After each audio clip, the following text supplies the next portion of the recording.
In this video, I want to show you how to change an electrical outlet.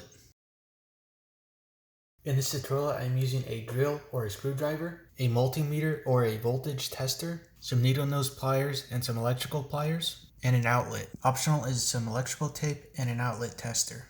For the first step, I'm going to start off by removing this screw. This will remove this faceplate. Next step, I'm going to remove these two screws right here. This will allow the outlet to be removed. At this point, these wires right here are still live. So what we're going to do now is turn off the breaker. To make sure the electricity is for sure off, I'm going to use my voltage tester. I'm going to touch on each side, all around. Make sure it doesn't beep. If it beeps, then there's still voltage going to it. There's a double check if you have a multimeter, or if you only have a multimeter. Move this to the side, and on each side, I touch this to the screw right here. Make sure you have the multimeter set correctly. So AC, and this is 120 volts. So I'm going to change this to that setting. Make sure this is out for voltage. One on this side and one on this side on the screw. And I'm reading 0 volts, so I know that there is no power going to it. I'll check one more time. So now I'm going to start off by backing off these screws. I've got screws right here, here, as well as right here, here, and here. So I'm just going to back these off. You don't have to take them all the way off. These are stabbed in from the back right here. So once I loosen the screws, I'll be able to just remove it. If these are difficult to remove, you could take out some pliers and pull them out.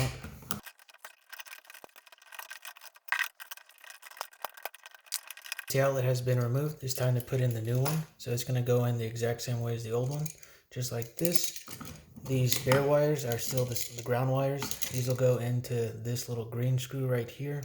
So if these don't have hooks, you can make a hook with your needle nose pliers just by doing this.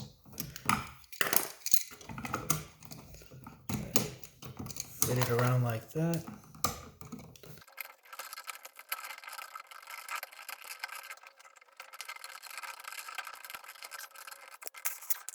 Now that the ground wires are attached, I'm going to start by putting in the other ones.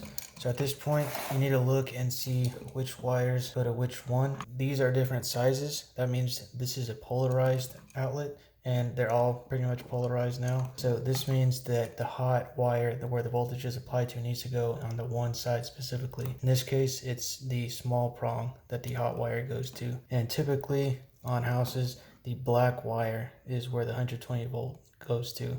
You could double check this by turning the power back on and put the voltage tester here, or use a multimeter to show that this is where the voltage is coming to. Since the old outlet was a stab-in type and this is not, I have to use the screws. There's not enough insulation on the wire exposed, so I'm going to strip it. So these are roughly 16 or 14 gauge. So I'm going to put it on the 14 right here on the electrical wires and squeeze down, and that severs the insulation only. It doesn't cut the wire. Then I just slide off, and now I have more exposed wire. I need to make a hook, so I'm going to use my needle nose pliers, come to the end, and just curve around like this. Then I just need to hook it around the screw like this. Once you have it around, just pull it and it should slide into place. Once it's in place, I'm going to tighten it down. You don't want to go too crazy with the torque. If you're using a driver, make sure and turn the torque down right here. If it's sticking out right here on the end like this, you could use your needle nose pliers to just squeeze the end of the wire back on itself, so it's a loop. Make sure everything's secure. Now just repeat for the neutral wires, which are typically the white wires for the other side. Once all the screws are secured, as an additional safety net to getting shocked, you can get the electrical tape and just go around it right here. You only need to go a couple times. This is just to avoid reaching in and accidentally touching hot wires. Once that's good, you can push it back into the wall. You don't want to bend too much on the wires because they could crack on you. Start with either screw. Now that the outlet is secured, I'm going to turn the breaker back on. To make sure that you got the polarity correct, you can use your little tester right here. You can see that 2 lights on the right corresponds to correct right here. So I see that it's wired correctly. Once you've verified that it's correct, you can put the faceplate back on. Definitely don't go too tight on this one because this will crack the plate very easily. So I just did it just till it's snug. And that is how to replace an electrical outlet. Thanks for watching.